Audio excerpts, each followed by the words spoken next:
Documenteers was a documentary-themed podcast that ran from 2016 to around 2020. The RSS feed was taken down, but now we're reposting these classic documentary film discussions every Tuesday for well over 100 weeks. Most of what you are hearing was recorded almost 10 years prior. So hear how we've grown. In some ways, we've changed, and maybe you can hear us in the process of those changes. I can't listen to them. I'll just cringe eternally at myself, but we hope you enjoy them and subscribe to us on YouTube and podcast for more discussions from all aspects of film. Keep on docking. Hello, Dockloads. It is I, your host, Bob Sham, and this is the show Documenteers, the show where we discuss documentaries because we love documentaries. Herzog Month continues with this episode.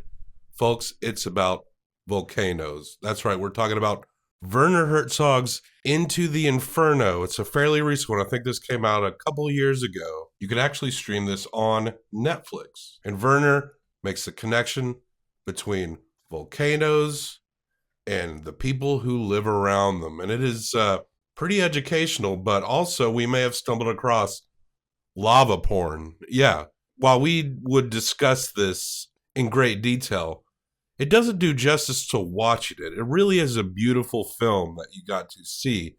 Even knowing everything about it before you ever watch it, it's still a completely different experience just to actually watch it. So I would recommend you do so.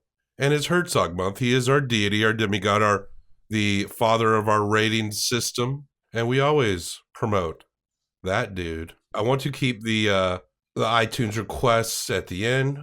And I think that will be how we do it more often. But yes, 5 stars and a review on iTunes/Apple Podcasts. That would be great. Find us at Documenteers, social networks. Email is documenteerspodcast@gmail.com. And I'd like to also get into the habit of telling you what the movie is going to be next week. And next week, Drew will be joining us, and we will be discussing Werner Herzog's 1975 film that he made, I believe it was for a German television station, called The Divine Ecstasy of the Woodcarver Steiner. It's about a man who is a long jump skier and a woodcarver. He goes art in 2 different ways, and you can find that on YouTube, and you should be able to find versions where you could turn on English closed captioning because it is all in German. And it actually took me an embarrassing long time to realize that you could turn on English closed captioning. But yes, The Divine Ecstasy of the Woodcarver Steiner. So watch that, and because that is what Drew and I will be discussing next week. But this episode, Ginger and I are discussing volcanoes. Ginger loves volcanoes. So let's get right into this. Werner Herzog's Into the Inferno. Keep on docking. Now, here is a motion picture film. 1,000 feet, 16,000 separate photographs. Let's tidy up this tangle of film by putting it on a reel.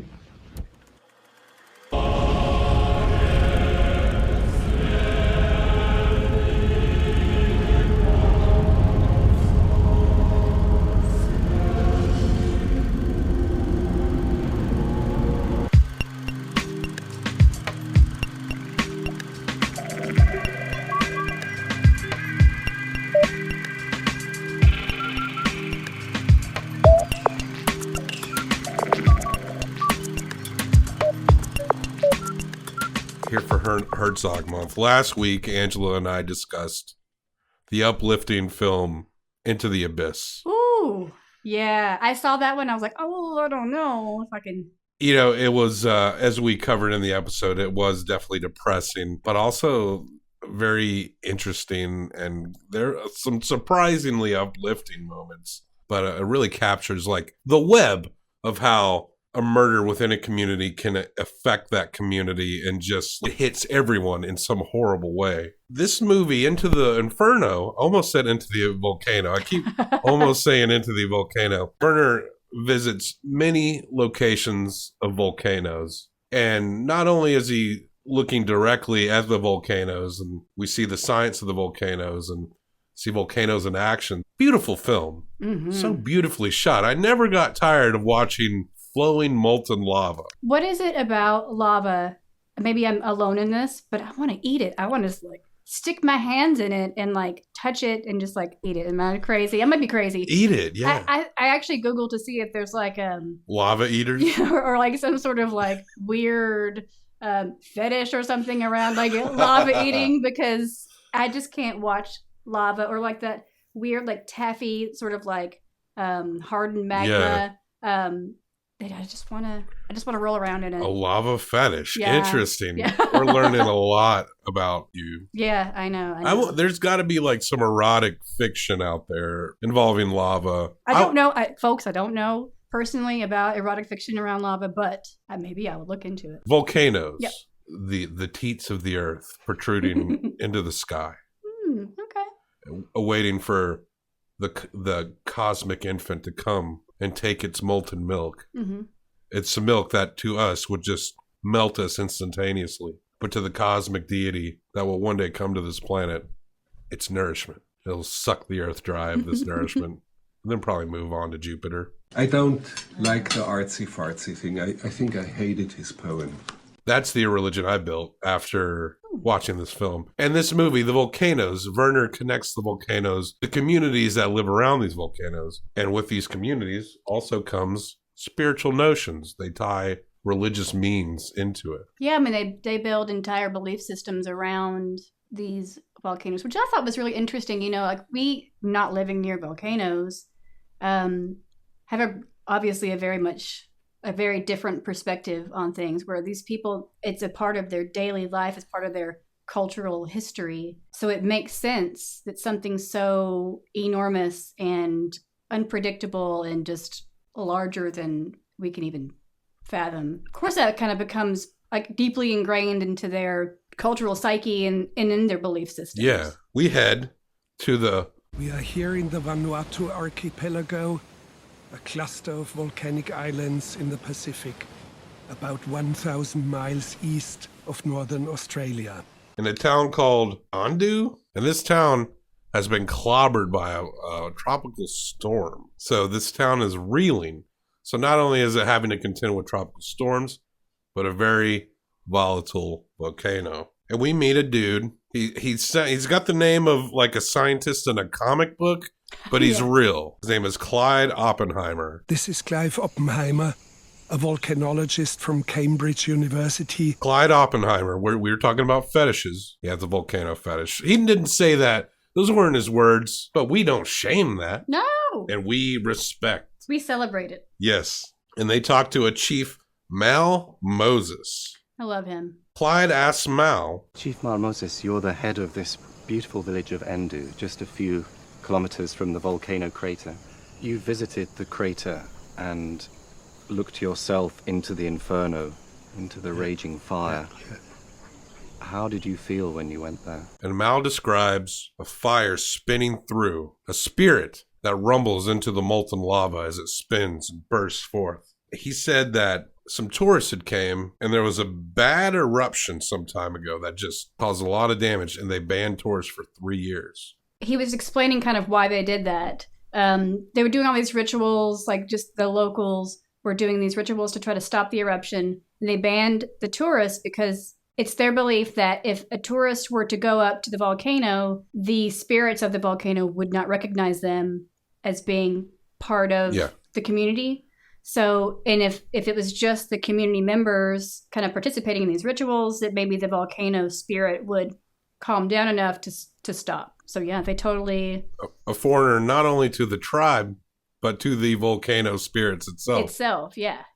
Seems a little nationalistic. They believe that they are, not all of them, but certain members of the community are related to the volcano. So I think they try to keep things really kind of on a personal relationship level with the volcano, which it makes sense. You know, it's kind of their way of like coming to terms with this huge force. The chief said that he can't talk to the volcano because he's not related. That's right. But he said he has a brother. I don't know if that means literal brother or like tribal brother, but a brother goes and talks to the volcano, and he's claimed that the volcano will bring the brother cigars. Right. He says that the brother can bring out a cigar, and the volcano will send fire up to the brother and light the cigar for him. That seems which plausible. It's a beautiful vision, a visual. They follow Mal to her ritual. That's my favorite part, I think. And to some boys dressed in, everyone we see is dressed in just like shirts from another country, Australia. We see that chief, he's wearing like a Queensland, looks like a janitor's, like a uniform from Australia somewhere. Mm-hmm. But these young boys are in the forest, and they're doing this ritual, and they're dressed in like their old tribal garbs, and they're hissing.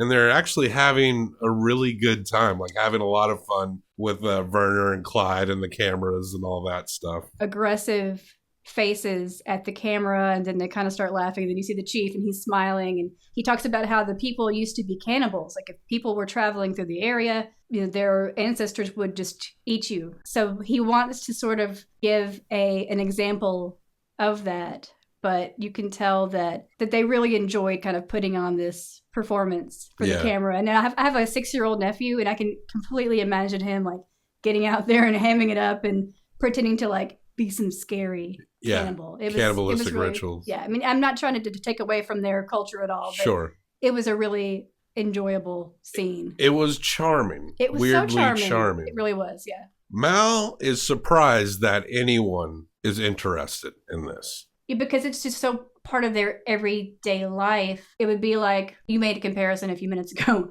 It would be like people coming here to study what's something that is the equivalent. It's like kind of like a mundane sort of everyday. Mockingbirds. Mockingbirds. I mean, a mockingbird's not going to erupt and like destroy the world, but yeah, I mean, it's something that's just like we may not even really think about other people paying attention to. Yeah, like shrubs that are in everyone's front yard, but they're like, these don't grow anywhere else. It's like, oh, really? Right. Okay. All right. Good. You want some crab apples? Here you go. Crab apples are probably everywhere. I have no idea. Werner met Clyde Oppenheimer. Isn't it Clive? Did I say Clyde? Is it Clive? I think it's Clive. Yeah, it is Clive. I've been calling him Clyde. That's okay. I mean, you kind of like the D was kind of soft, so it could pass for a V or D. Yeah, their accents, Yeah. Oh, I get lost in their voices. And Clive, he's from Cambridge University, right? And Clive met Werner when Werner was filming Encounters at the End of the World, which, if I'm remembering correctly, Encounters at the End of the World has that scene where there's a lone penguin and Werner is like very much projecting onto this penguin. I think so, yeah. And these penguins are going off into the tundra, and one is kind of lagging behind, and he's by himself, and he keeps turning around and looking at the camera crew, and Werner's wondering aloud, like, what is this penguin's motivations? What is it thinking? Dr. Ainley explained that even if he caught him and brought him back to the colony, he would immediately head right back for the mountains. But why? I loved it. Anyway, that was my favorite part of that movie. Yeah, I almost suggested that one. But they also discuss and film volcanoes. Yeah. And that movie led to this one. It's pretty easy to say. I'm sure Werner's fascination with it led to what we're talking about right now. He and Clive actually struck up a friendship while filming that film. That seems to be like a real sincere, legitimate relationship that they have together. And it's really nice that they are still working together 10 years later. We see extra footage left over from Encounters at the End of the World, but it's of them interacting. They seem very happy, very respectful to one another.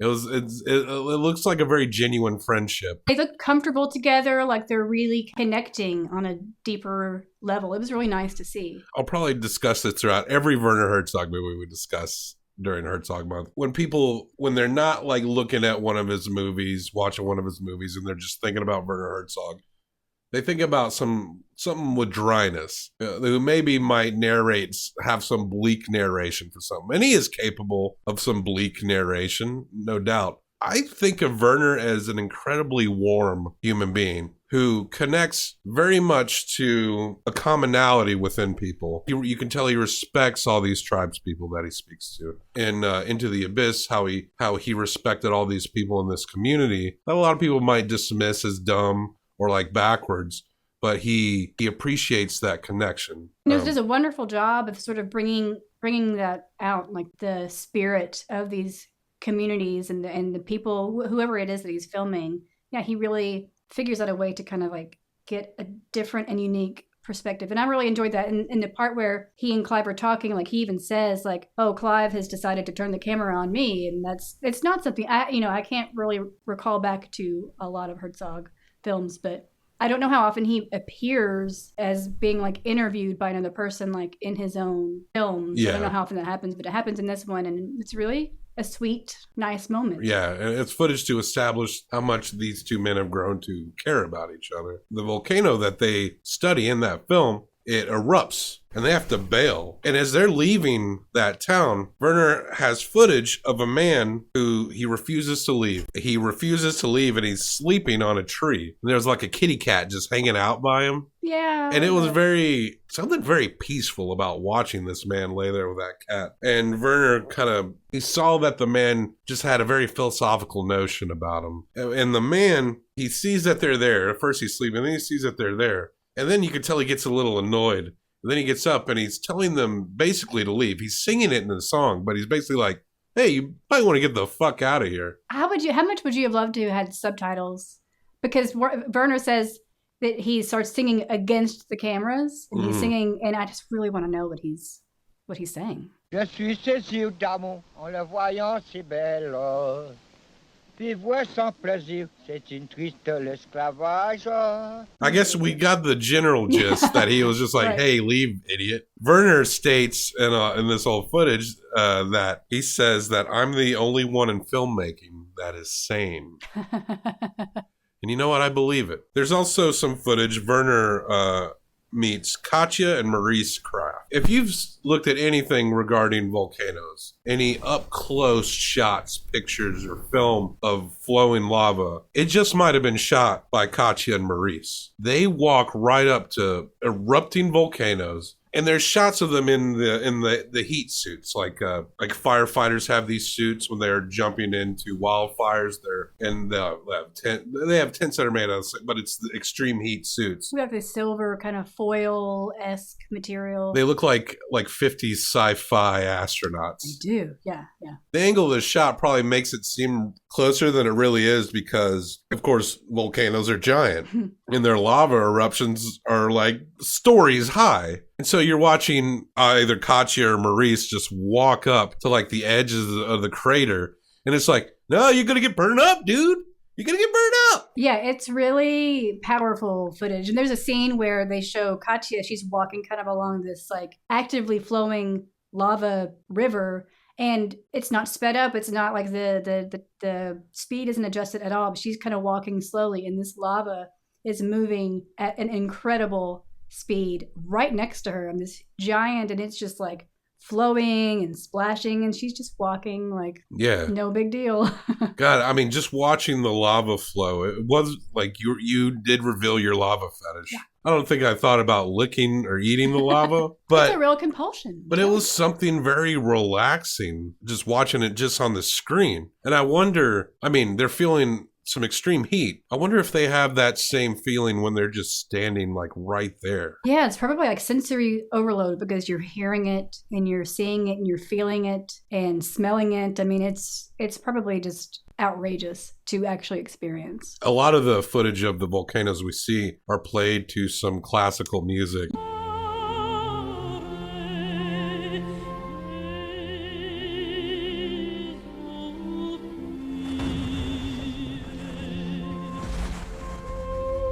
Yeah, I could actually ask you to maybe recreate some of that music. Can you sing it, you think? Sing it?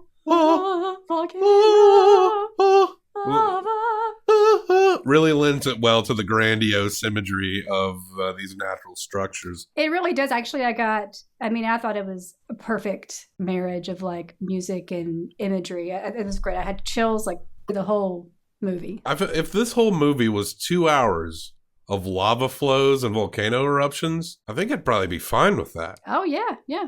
I don't know. I don't think you maybe would need Werner Herzog for that. Like how they do the fireplace logs. I was going to say, yeah. They need to have like lava flows. I think a lot of people listening, because we get new listeners every episode, probably some fellow volcano fetishists, lava fetishists are listening. They hear us say this and they're like, dude, you're right. Someone understands me now. Yeah. We get you, man. Mm-hmm, mm-hmm. Yeah, so Katya and Maurice, they ended up being overtaken at some point, unfortunately, by a volcano. In 1991 in Japan, they, along with about 41 people, were killed in, actually they're saying, a superheated gas explosion as a result of an erupting volcano. An avalanche, yeah. Yeah, and there's actual footage of it, and it's crazy. And I think they were saying that it was like 800 plus degrees, and this gaseous cloud was moving at over 100 miles per hour down this mountain, and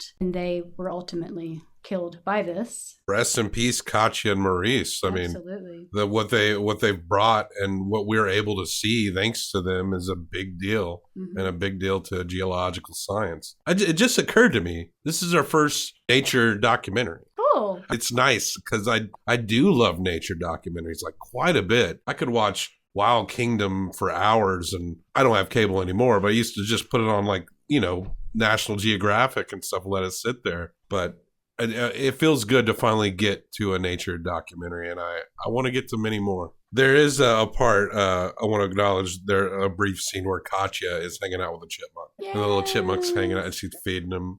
Yeah, that was an adorable scene. It was adorable. I knew you would like that one too. I was like, oh, Bobby's gonna like. Oh yeah, you can like that. I like chill ass chipmunks. Chill ass chipmunks, another band name. Clive, I wrote Clyde all in my notes. Clive visited Indonesia at 19, got a volcano boner. His volcano boner has not gone down. Indonesia has the most volcanoes of any country on the planet, which makes sense. It's an archipelago. Archipelago? I think, yeah. Yeah, at some point a little later, Werner talks about how in Indonesia, like, it's just this landscape of all these volcanoes, and it has different names, like Night Market of the Ghosts. That's a great name. Right? And Flying Foxes, and the Dancing Place of the Spirits. I think that's just so beautiful. I don't like the artsy-fartsy. Night Market of the Ghosts? I mean, right? Take it. It's your band name. Yeah. Night Market of the Ghosts. That's great. That's so poetic. Artsy-fartsy. I know. It's really, it's beautiful. And when he's kind of just saying these different names, there's footage of like these sweeping landscapes with like misty volcanoes, like just as far as the eye can see. And just, I mean, it's just gorgeous. You will not get tired of looking at this movie. They go to one of the islands in Indonesia, Clive Oppenheimer took us to Mount Sinabung, which erupted in 2010. And you see remnants of the eruption, lava flows of half-buried homes. We're getting footage of probably just no more than a few months after this occurred. It's unsettling, to say the least. Werner and the crew and Clive, they visit a volcano monitoring area that has an emergency bunker that might work if volcanoes flow right over it. It hasn't been tested yet, but they have like a bit of an urban legend of this guy, a sole survivor. Was this the 1902 eruption? Yeah, I think so. It's referenced a lot. Apparently this was a very massive,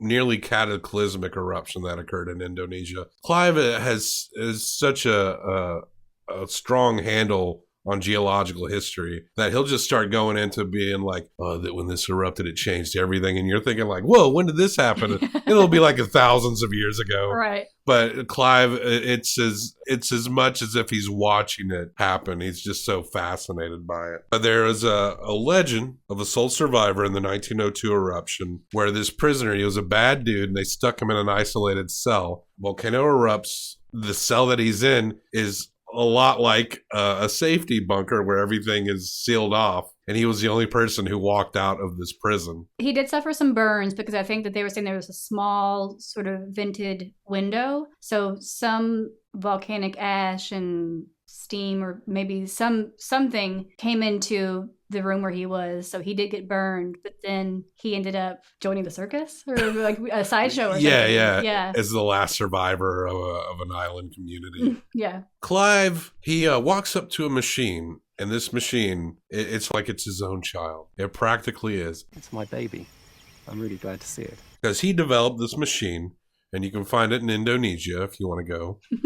It measures sulfur dioxide emissions. And the tech assists, it measures it in the atmosphere because apparently volcanoes can often, into the atmosphere, release sulfur dioxide before a major eruption occurs. This technology helps to give warnings of eruptions. And I think it ends up, he claims that this technology actually saved thousands of lives because they were able to detect activity happening before the actual eruption took place, so they were able to evacuate people. He's saying that most of that is due to this machine, which really doesn't. It's interesting. It doesn't look like much, and he even says so. It looks like a shoebox and a bean can attached to it. Yeah, it looks like a cheap camera pointed to the ground. Apparently, it's funny that all throughout this film we see like monitoring stations and different places where they're monitoring activity and stuff, and they all look very simply put together. Like you would never dream that it was housing the sophisticated technology that it actually is. It's like really detecting very sensitive data and stuff. It's really this sort of like how do people even think of these things? I just don't know. It's my baby. Clive is very proud of it. Yes. He slides his tongue all over it. I'm really glad to see it. He makes sure it's good and clean. They go to the Palace of Jakarta, the Palace of the Sultan of Jakarta, and they note, and I'm glad that they show this because this is the kind of thing I want to see. The Sultan has a Mercedes in a big bubble? It's exactly how that sounds. It's a Mercedes sitting in a bubble in like a car park. Because I guess he's so paranoid about this Mercedes getting scratched. He literally has a giant bubble around it. It's the Mercedes in a bubble. Yeah. They follow a traditional procession of a ritual to the South Sea. Because what happened, and correct me if I get any of this wrong. Yeah, this is a little hard to follow for me too. The Sultan bones the sea god, or vice versa. Maybe the sea god bones the Sultan. There was a sexual encounter between the Sultan and the goddess of the ocean. So this is kind of a ritual, but also there's a part of they're also reconciling a union or some sort of partnership with the demon in the volcano. So there's like kind of like three pieces from what I could understand. The demon or monster that lives in the volcano. Yeah. Is apparently the offspring of the god of the sea and the Sultan, right? So he was the product of this sexual union between the goddess and the Sultan. Yes, okay. Now we're getting somewhere. One of my favorite parts in the movie is when they point to a pit in the ground and be like, "Yeah, this is where they make the sex, the Sultan and the god." So this hole is where they will give offerings, because this is the site of the sexual union between the goddess of the sea and the first Sultan. I think it's coming right now. What do? They part of the ritual was bringing a box filled with body parts of the Sultan, which includes hair and fingernails and various things, and bury it. There was one part where they do an ocean rush and they put things out into the ocean. Everyone looked like they were having a lot of fun at that part. Yeah. But then they settle after the ceremony. They have this like display with some flower petals or something. I guess it's by the deity sex hole. I'm not sure. And then after the ceremony was done, everyone starts like grabbing the petals to keep as souvenirs. Keepsakes. Now, when we eventually we'll get to Korea, to North Korea, then we're going to see people taking things a little more literally. They have a strict memorized script over there in North Korea. And yes, we do go to the Democratic People's Republic. We will get there, yes. Of North Korea. But first, the bird, the chicken temple. The punk chicken. Yes. There's a big temple. Chicken church. Describe this building. So we see sitting in the middle of this forest clearing, this large structure. It looks like the bottom part of it looks like a temple or like a church with like these nice carved windows. But the top of it is a chicken. Well, it's a chicken or like a rooster with like these spiky, what is that called? Like on their head. It's got Liberty spikes. Yeah, it does. Like in a mohawk style. Right. And we get to explore it a little bit, and we get to talk to one of the carpenters that has worked on it. Before Werner goes upstairs and meets carpenters, he walks in the building. Inside, we found nobody in an empty chair pretending to watch TV.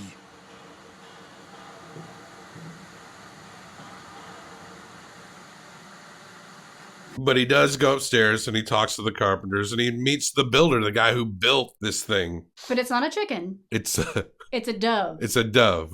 It unfortunately doesn't look like a dove, but it sounds like the person who he's sort of building this for, like the person we talked to, he claims he's just a worker. He goes home at the end of the day and spends time with his family, or he said something like that.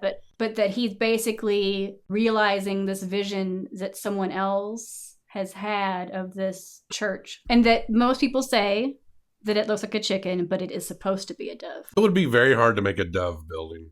It would. Yeah, I mean... Seemed like it'd have to be white. A little small head and a larger body. Are doves just pigeons? Because they just look like pigeons. Doves, I feel like, are more delicate versions of pigeons. Snob pigeons. They're snobby pigeons. Yeah. Another great band name. Snobby pigeons. But this is a Catholic church, and Indonesia is a majority Muslim nation. But there are Catholics too, and they make chicken buildings. They do, and they say something about there being catacombs below, but they could also function maybe as a volcano shelter. We go to Lake Toba. Clive tells a story of 74,000 years ago. This is what I'm talking about. And he's so pumped. He loves it. I think it's coming right now. He's so into it. And I don't blame him. I mean, it's incredible. There was apparently an eruption 74,000 years ago that rained 15,000 cubic kilometers of ash all over this area. And he says this eruption changed the fate of the world. Scientists theorize that it almost put humanity on the brink of extinction. I think he says that they predict about 600 people left after this major eruption. And they can kind of go back and see that a bottleneck in the evolution of humanity sort of happens around this time, like where just like things sort of stand still for a bit. And then obviously at some point keep going. But this was a major event, and maybe they're saying the largest eruption in the history of Earth. They need to connect more human fossils to this area, but it's very hard to find human fossils from precisely around 100,000 years ago, the Paleolithic era. Just something about that time is very challenging to find human bones. But to do that, they have to go to the Afar region in Ethiopia. So this Afar region, they say, is the hottest place on Earth, where temperatures reach in the summertime over 120 degrees. Jesus. Which is crazy, right? And they can really only do work outside in the wintertime, but it's still very hot. It rarely goes below 100. Rarely. I mean, I just can't imagine. But also, it's an area that's experiencing a lot of tribal warfare, and you can't go anywhere unless you're accompanied by an armed guard. Yeah. So we see, this footage that we see, there's always an armed guard close by. And in the Werner Herzog movies, he's not afraid to let a shot linger. He'll just let the camera sit there for a moment, and he's not afraid to, well, it's not that nothing's happening, but he's just not afraid to kind of let the space exist as it is. We see Clive, he's holding what is an obsidian flake that was created by the volcanic eruptions in the area. It's essentially volcanic glass. And it's very hard, so hard that it's very brittle, but when it breaks, it's sharp in every way. And they say all the way through the 1980s, they would use this obsidian for eye surgeries. I may have to have eye surgery, and I might have to request an obsidian blade. Please use an obsidian blade on my eyeball. For religious reasons. Purely religious reasons, yeah. And then we meet a fellow by the name of Tim White. Bingo! From Berkeley. Whoa! And he leads an archaeological team. And Tim White is known for being very exuberant. Very excited. Here we go. That's a nice shaft piece. He is a character for sure. Viva Las Vegas. When we first encountered him, he's throwing dirt up in the air and explaining about the geological evolution of the area. And Tim is cutting branches that he's calling the Werner Herzog Highway. Yeah. So that we can get trucks into this certain area to go in for a dig. And he's with his buddy. His name is Campero Coirento. He's a fossil expert. Like the premier, most sought after fossil expert, according to Tim White. Woo! He's the guy that if you held up what looks like a rock and you were like, is this human?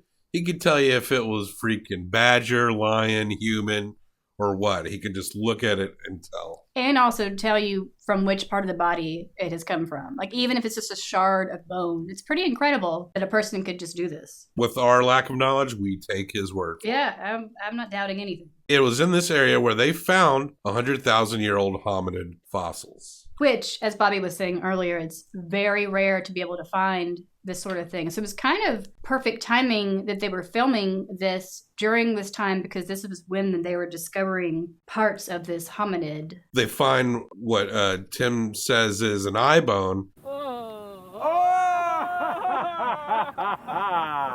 And it puts it over Clive's face. He's sitting around there digging, and he's brushing, and of course everything's cut, so everything's moving quicker through the edit. But it just seems like every time Tim takes an archaeological brush to the dirt, he finds a bone. That's a nice shaft piece. And he's excited every time. Whoa! He's dancing, they're all dancing, they're all just really excited to be out there. And poor Clive, he's not, it takes him a while to find anything. He's really trying, bless his heart. But he eventually does find a little something. Bingo! Yeah. I think they say it's like a digital something or another. They find the first digital watch. But one thing struck me is that, like, everyone else other than Clive, they all have all caps on and like scarves under the cap to like protect their neck from the sun and probably to protect a little bit from dust. And he's got nothing on his little head but his mop of hair. And I just kept thinking, I hope he's at least wearing sunscreen, because he is exposed to all the elements. Tim explains about the process of erosion that separates these skeletons and makes them so brittle over time. And that's why it's so hard, so challenging to find the majority of a skeleton from the Paleolithic era. But he finds a bone that is the biggest that they find so far. That's a nice shaft piece. And Tim gets so excited, and I wrote in my notes, everyone is pumped about Tim's bone. They make digging all day look so much fun. You're having a great time. I wrote in my notes, never tired of lava footage. It's hypnotic. Looking into the magma at night, the interior of our planet reveals its strange beauty.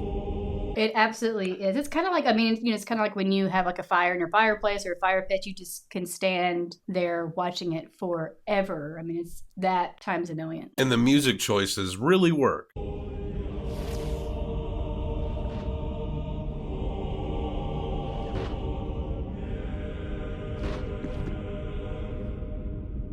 Yeah, it's a beautiful combination for sure. We move on to the Westman Islands in Iceland, to the town of Heimaey, Heimaey. Heimaey. Heimaey.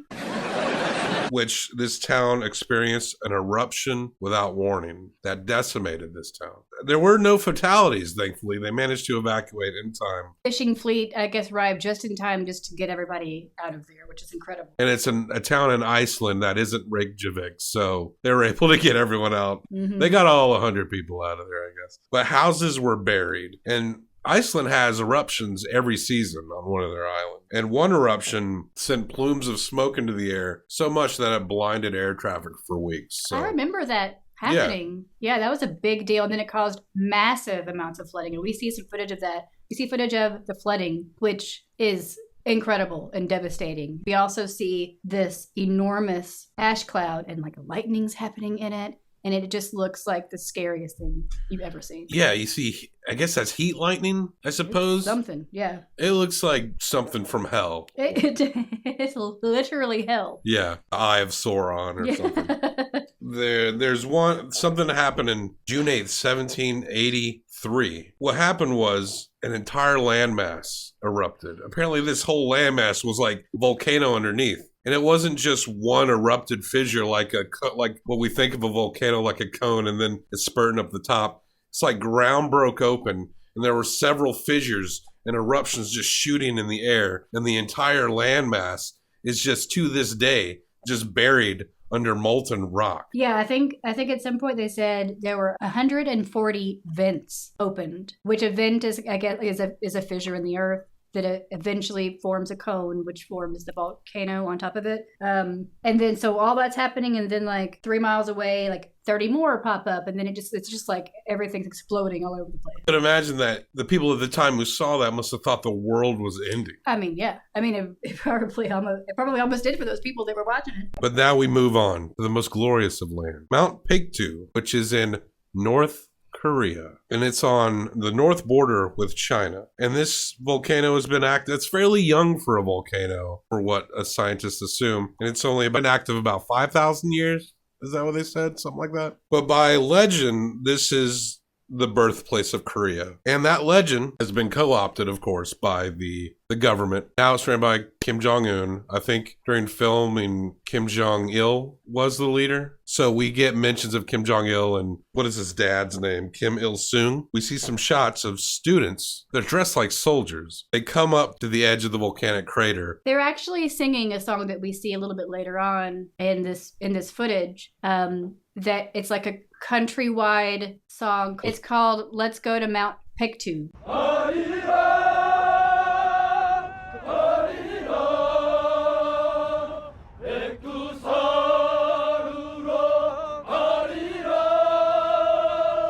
So we see it, like I said, we see it now, the students kind of singing it off the cliff, and then we see a little bit later in this footage as well. But it's like the national song for the volcano. Now, Werner cannot help but notice how strangely manufactured and cold everything is. They're in cooperation, really interesting, because this is in conjunction with the University of Cambridge, because they're in North Korea to work with volcanologists in North Korea. So this is a scientific co-opting that does not happen very often. Yeah, it's like a very unique and rare opportunity for something like this to happen. So because of this partnership, they're allowed to film their movie in conjunction with this research and partnership that's happening. I'm very fascinated by North Korea. And North Korea over the years has allowed more and more cameras in, but it's all like in this rigged environment. We see them in a train station. And at first I saw that and I was like, what, North Korea's got a train and Asheville can't get a train? But then I was like, oh, this thing probably isn't even running half the time. And it's just going now. And no one's talking. Everyone's walking through a subway station. There's no sound. You hear nothing. They display the newspapers and people walk up and read them because can't afford to distribute them all out. Well, and Werner straight up says it's propaganda. Like, yeah. That's the only thing that people are saying. He actually says, everything we saw was an act of presentation, and we went for it. There is no other way to see this enigmatic country other than how it wants to present itself.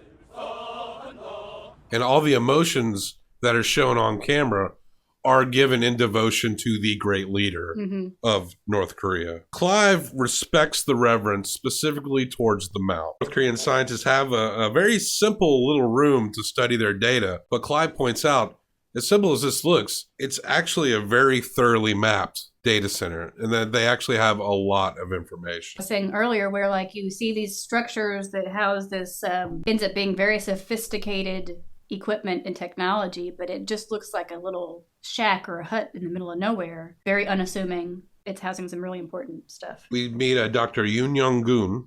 He's a scientist, a volcanologist, and he speaks, every time he's referencing the volcano, it all has to tie it into the glory of the DPRK.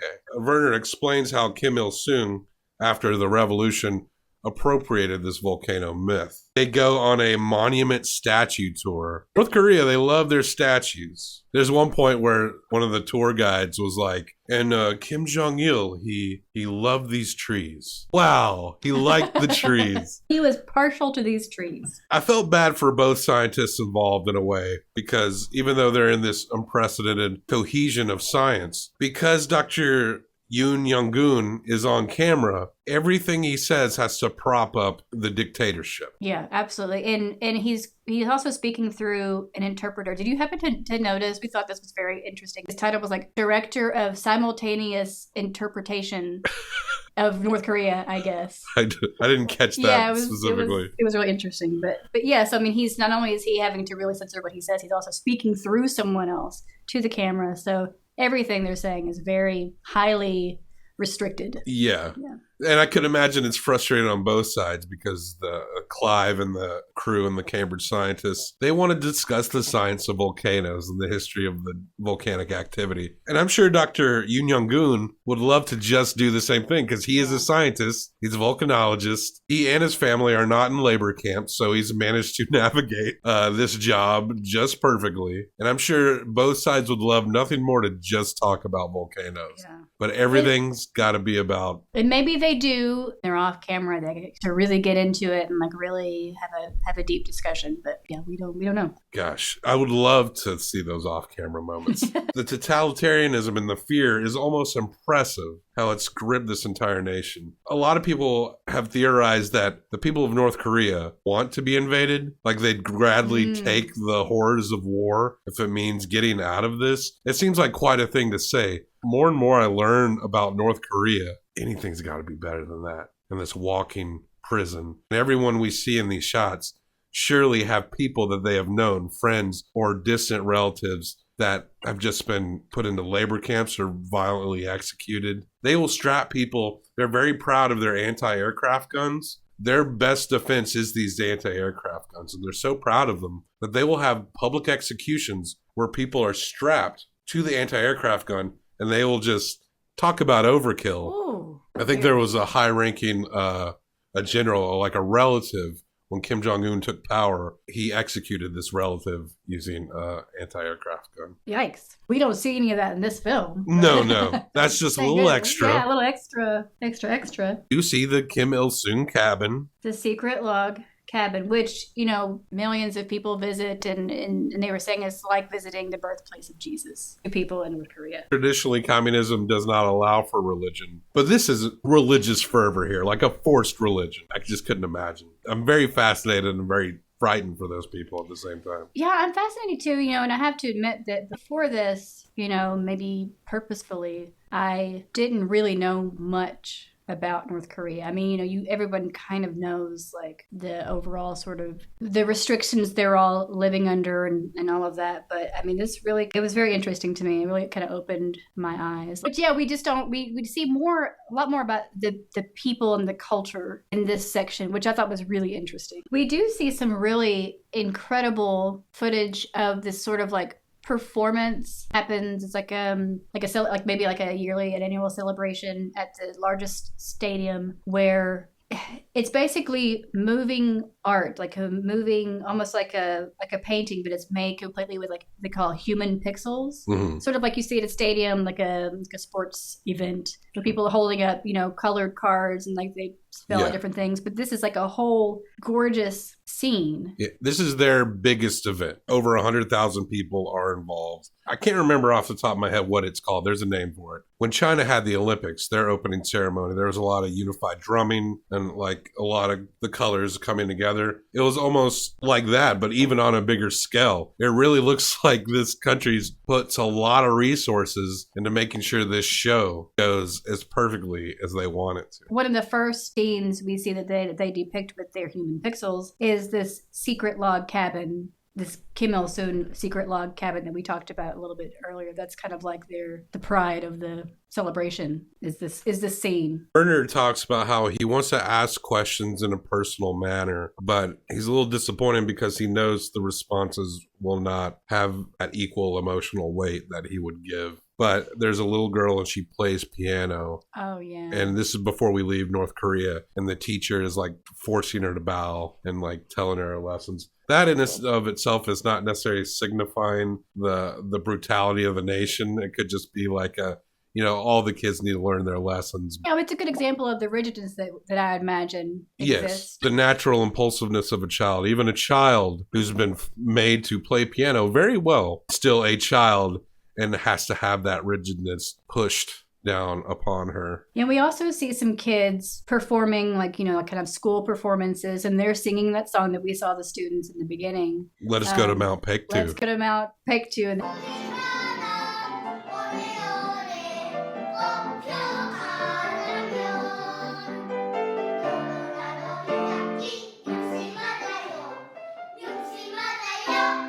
They're all singing it and doing little performances and stuff, and they're adorable. Mm-hmm. You have to admit, they were very, very cute. Yes. But we're going to go back to Tana Island, Mount Yasser, standing to the edge of the volcano. And we find out about a religion that correlates with this island. Ginger, this is my new religion. Yeah, you told me, and I believe it. It's the John Frum. It's considered a cult on this island. There is a chief here. We met the chief earlier. But there is a side religion, and they do call it a cult, but it's the John Frum religion. I did some little surface research about it, and it's considered a cargo cult. Which is, at some point, maybe it's not anymore, but at some point that's kind of considered a derogatory term. But I think we just use it as, a general reference for this type of cult that you're going to tell us about. And John Frum, he's also been called John Brum, or variations of the spelling of Frum. I thought I misspelled it at first, but it looks like my initial misspelling of Frum, spelled it F-R-O-M-M-E, could just very well be as valid as any. But it's spelled F-R-U-M. And based upon what they claim in the movie, an American Marine came from the sky and apparently said that someday there will be a mass shipment of goods come to the island. He's not God. He's more like Jesus. And he is a Christ-like figure. There's some debate as to when it happened because I assume this society, more like of a folkloric society. That's how stories are passed along. That's how the culture is spread around. So there's some debate on when. Some say it was the 1910s. Some say it was like the 30s. But it was around the 30s is when people really started to hear about it.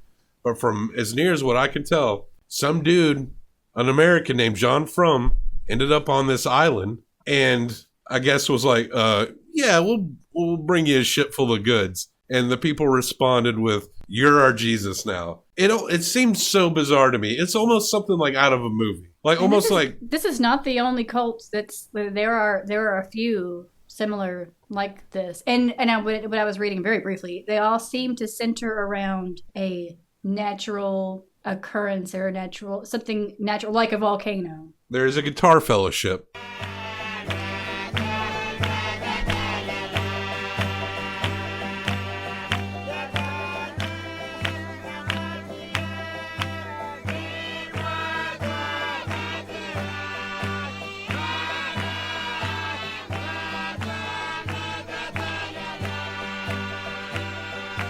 Just reminded me of like a church fellowship, but it's all about John Frum. Thanking John Frum. We meet a Chief Isaac, and he's the chief of this, I guess, cargo cult. This is the first time I've heard that term, and I'm kind of really interested in small religious movements like this. So this is my initial foray into this specifically, and I'm very excited to go forth from here to learn as much about these so-called cargo cults as I possibly can. Maybe Johnny knows some about cargo. Now, Johnny and I, we often do like spiritual angle religious movies.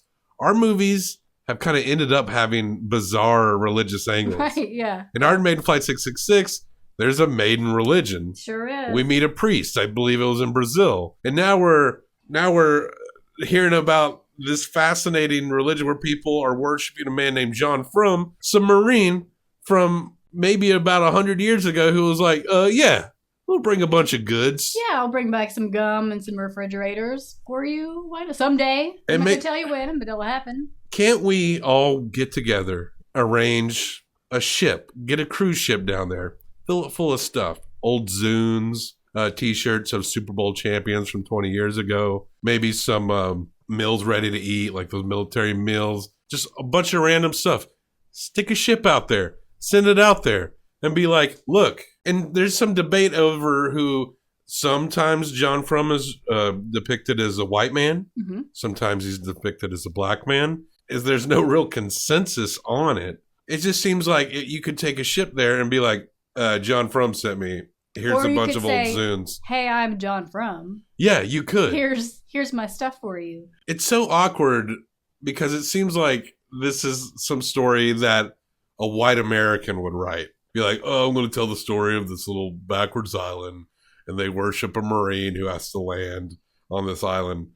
It just doesn't seem real, but it is. Yeah, and Clive is very respectfully interviewing Chief Isaac And I mean, because it is fascinating. I mean, you don't want to take away from these people's beliefs and this belief system that they had and they've had for generations, I'm guessing. It's interesting. He asks him details about, where does John Frum live, what happens when people die, do they get to meet John Frum, is that kind of asking if that's maybe considered heaven in so many words. I don't know if he actually outright says it, but I think he's kind of trying to just get more information about like how John Frum really functions, and as a religious figure. And it's interesting. I think at some point they say that he travels from America to Tana back and forth through a portal. That is through the volcano. Through the volcano. The volcano is the portal. But it's also where he lives. Like, he lives in a room in the volcano. And the word room, they reference rooms a lot. Like when you're buried, they put you in the ground, but they call it a room. Yeah. And it's like a waiting area to go to the next level. Yeah, and John Frum sort of like a way to get to God. So he's actually not God. He's more, like Bobby said, a Jesus sort of figure, which is a means to get to God. Yeah. But the volcano plays a very specific role. We meet Molly. He's the son of Isaac. And he talks about how he slept by the volcano one night and spoke to John Frum. And God and John Frum allow him to step up to the volcano. Clive asks if he told anyone what John Frum said. And he said that he couldn't tell. It was a message just for him. And Clive's like, can you just whisper it into my ear? I like volcanoes too. And the guy just looks away like, oh, God. I love how jovial they are. They do respect these people, but they're not so reverential that they won't at least attempt to make a joke to them. Right. And they're not stiff. They respect them, but they're not stiff about it. Right. I think they're trying to establish like a familiarity or some sort of like connection. And we see with Chief Moses from before, there's kind of like a more relaxed sort of interaction, but with Chief Isaac and his son, there seems to be a little more standoffishness. I feel like I could kind of like detect where Clive was trying to joke and sort of like bring him out a little bit. I feel like they were just kind of not comfortable with that. They're probably used to foreigners like being all like, tell us about this John Frum, dude. Maybe so. It's interesting because we also see kind of at the end of this scene, we see like a kind of a close-up shot of them in their village with their family and stuff. And then I guess it's a drone pulls away.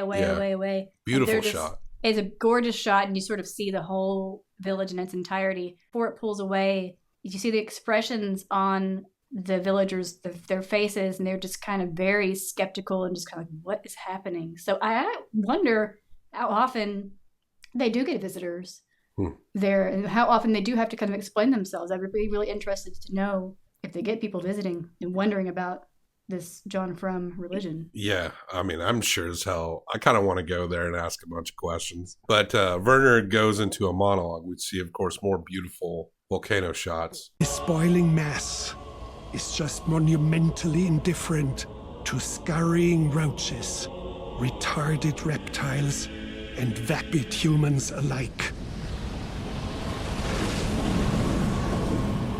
And in the film on the chief, he says, I hear that there are volcanoes all over the world, and one day they will all erupt. I think everything will melt.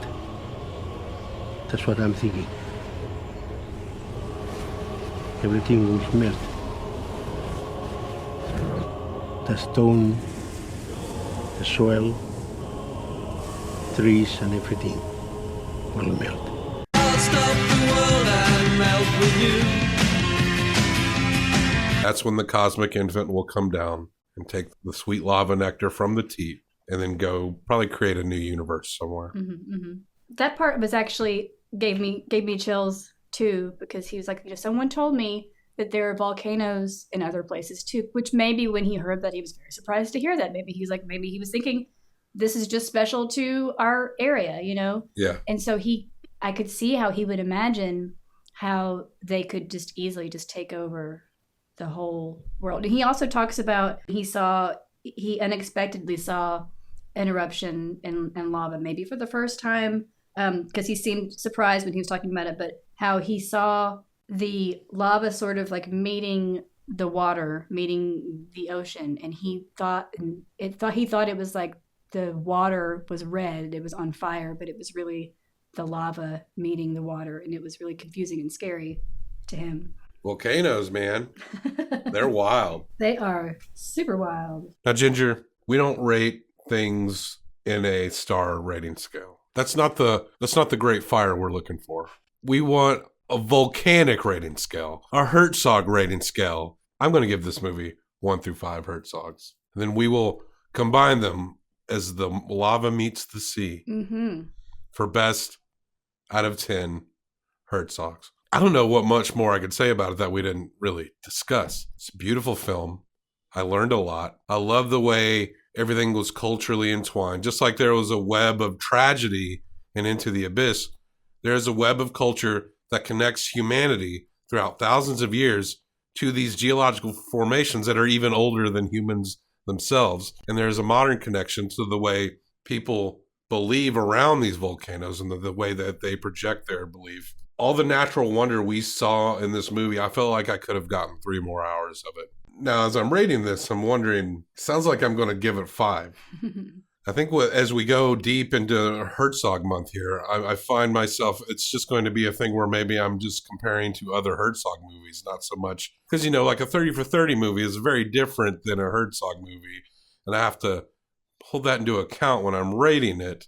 Like a 3.5 30 for 30 might be different than a nature 3.5.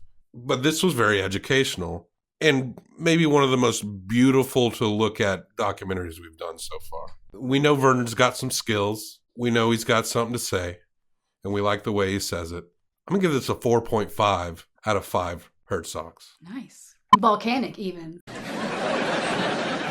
I agree. I mean, it is just a gorgeous film, and like the music. And I tried to actually find a little bit about. You can find a soundtrack playlist on Spotify, apparently. But I don't know how well that would. I mean, I'm sure it's gorgeous on its own, but I really feel like it needs to sort of exist with this footage that we're seeing in the film, and it's just really breathtaking. And especially if you have a lava fetish, like I apparently do. And it was just, you know, there's a lot of heart in this film, and I feel like he and Werner and Clive really showed us some really unique aspects of these different cultures and how they related to the volcano. And even just the footage itself is just breathtaking and fascinating. So I think, because I just really enjoyed this so much, I thought it was so well done, I'm going to give it a 4.75.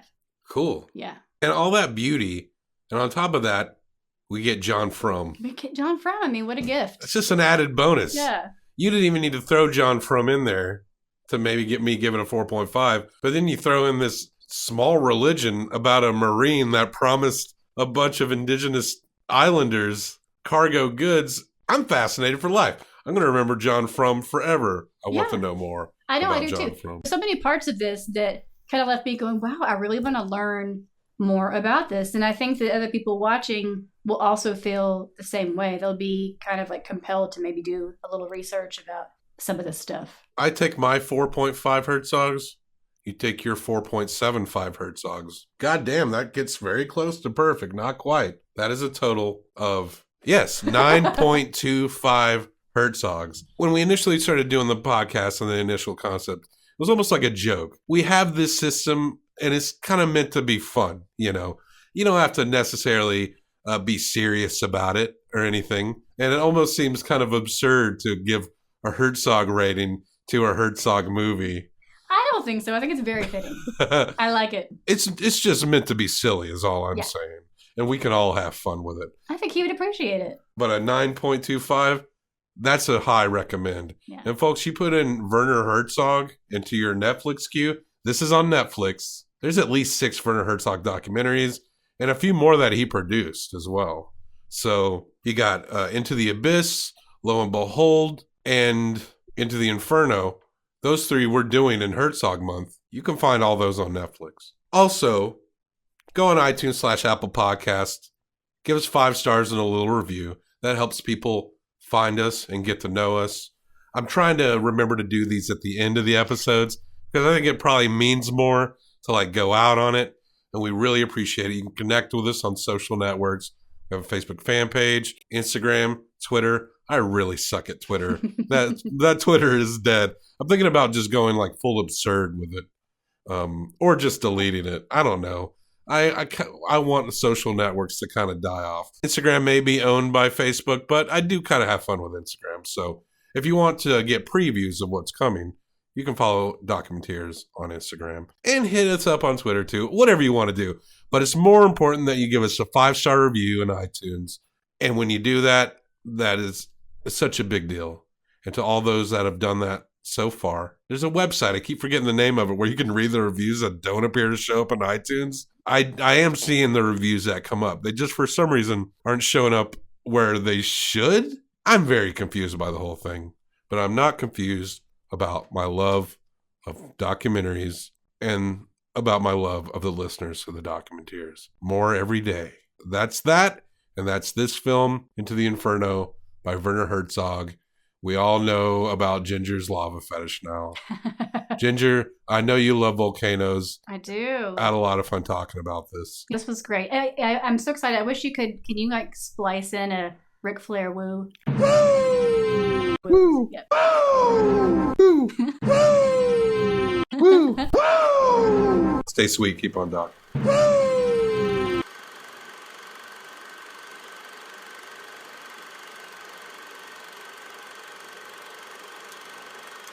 My name is Ginger. Tee hee hee. Miso soup, watermelon. It's my baby. The Retarded reptiles. You go to bat for Kmart, like, I mean, leave Kmart alone. Leave Kmart alone. Here we go. That's a nice shaft piece. Volcano burst in my pants.